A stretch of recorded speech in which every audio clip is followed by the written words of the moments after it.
Views, जैसा कि आपको पता है, मुत्तहिदा अरब अमीरात यूएई मुलाजमत के मौके और बेहतर मेयारी ज़िंदगी की तलाश में गैर मुल्कियों के लिए सैर फहरिस्त मकामात में से एक बन गया है। अपना स्ट्रेटजिक महल वकूफ़ कारोबार के लिए साजगार माहौल और टैक्स से पाक तनख्वाहों के साथ साथ मुत्तहिदा अरब अमीरात दुनिया भर के बासलाहियत पेशावर अफराद को अपनी तरफ मुतवज्जो करता है। ताहम इससे पहले कि आप कानूनी तौर पर काम कर सकें और मुत्तहिदा अरब अमीरात में रह सकें, आपको वीज़ा की सही किस्म की महफूज करना होगा। मुत्तहिदा अरब अमीरात के वीज़े की ज़वाबित में बार बार तब्दीलियों के साथ वीज़ा की दरख्वास्त के अमल को नेविगेट करना उलझन का बायस बन चुका है। आज की इस वीडियो में आपको मुकम्मल बताऊंगा कि वीज़ों की कैटेगरी कौन कौन सी है और जो इन्होंने 2024 की कैटेगरीज चेंज की है, और कौन सी कैटेगरी में कितने साल का वीज़ा होता है और क्या रिक्वायरमेंट है, और कौन सी कैटेगरी में कितने साल का वीज़ा होता है।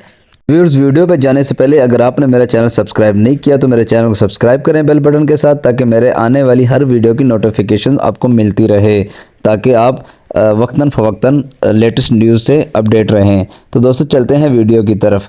मुलाजमीन के मुत्तहिदा अरब अमीरात के वीज़ों की अक़साम। मुत्तहिदा अरब अमीरात यानी यूएई दुबई में मुलाजमत की वीज़ों की 3 अक़साम हैं। पहले मैं आपको बता दूं कि यूएई में जो है मुत्तहिदा अरब अमीरात में दुबई भी आता है, अबू ज़बी भी आता है, शारजा भी आता है, अलैन आता है, फजीरा आता है, जबल अली आता है। 7 स्टेट आते हैं यूएई में। खाली दुबई माइंड में ना रखिएगा, दुबई एक अपने आप में एक शहर है। तो चलते हैं वीज़ों की अपडेट की तरफ।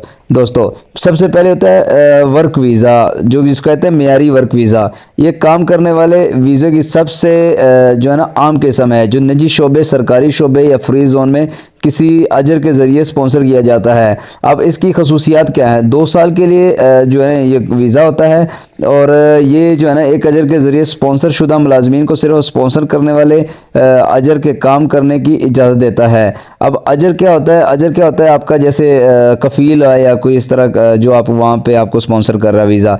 नंबर 2 पे होता है इनका ग्रीन वीज़ा। अब 2000 ये वीज़ा 2022 में मुतारिफ कराया गया था। ग्रीन वीज़ा हुनरमंद पेशेवर अफराद जैसे हो गया फ्रीलांसर, सरमायाकारों और कारोबारी अफराद को जो है ना के लिए होता है। अब इसके फ़ायदे क्या हैं?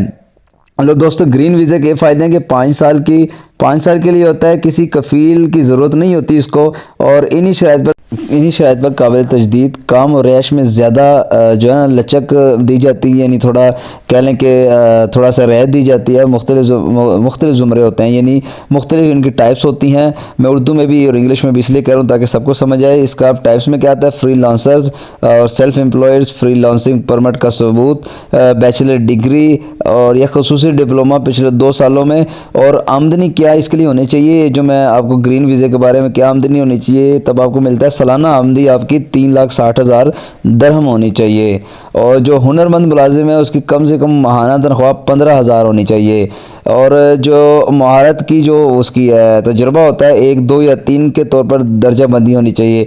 बैचलर डिग्री या इसके साथ की कोई भी डिग्री होनी चाहिए। तो दोस्तों, अब चलते हैं नंबर 3 गोल्डन वीज़ा की तरफ। गोल्डन वीज़ा 10 साल गोल्डन वीज़ा कुछ आला मालियत वाले अफराद को स्पॉन्सर जो है ना किया जाता है। अब उसके लिए क्या होता है जी? तवील मुद्दत की रिहाइश भी मिलती है, पेशकश करती है वहाँ की गवर्नमेंट उसको, और जो है ना उसके जो कमाई होनी चाहिए वो क्या होनी चाहिए? जो कम से कम 2 मिलियन जो है ना दरहम होने चाहिए। 2 मिलियन दरहम सरमायाकारी करे वहाँ पे, और जायदाद और प्रॉपर्टी में करे तो फिर भी 2 मिलियन दरहम करनी चाहिए। और उसके अलावा जो है ना अगर किसी उसमें करते हैं मंसूबे में, जैसे वहाँ प्रोजेक्ट में करते हैं, तो उसके लिए 5 लाख दरहम होनी चाहिए वहाँ की सरमायाकारी। अब उसमें क्या आता है? जो 5 लाख दरहम वालों का क्या है जी? डॉक्टर, साइंसदान, खिलाड़ियों और पीएचडी जैसे खुसूसी जो है ना अफराद को ये वीज़ा मिलता है। डॉक्टर हो गया, साइंसदान हो गया, खिलाड़ी हो गया, या पीएचडी वगैरह के लिए। और गोल्डन वीज़ा की जो मियाद होती है वो 10 साल होती है, जैसे कि रेगुलर 2 साल, ग्रीन 5 साल, और गोल्डन वीज़ा की जो मियाद होती है वो 10 साल होती है। और मैं बता चुका हूँ कि ये बड़े जो इन्वेस्टर होते हैं उनके लिए होता है, या पीएचडी और बैचलर जो डिग्रीज़ वगैरह के लिए होता है। तो दोस्तों, ये थी मेरी आज की तीनों वीज़ों की मालूमात। एक रेगुलर वीज़ा, ग्रीन वीज़ा और गोल्डन वीज़ा, तीनों की मदद भी बताई मैंने और तीनों की रिक्वायरमेंट्स भी बता दी। और मेरे चैनल के साथ जुड़े रहिएगा। अगर अभी तक आपने चैनल को सब्सक्राइब नहीं किया तो चैनल को सब्सक्राइब करें, ताकि मेरे आने वाली हर वीडियो की अपडेट आपको मिलती रहे। मिलेंगे अगली वीडियो में। अल्लाह हाफ़िज़ नासिर।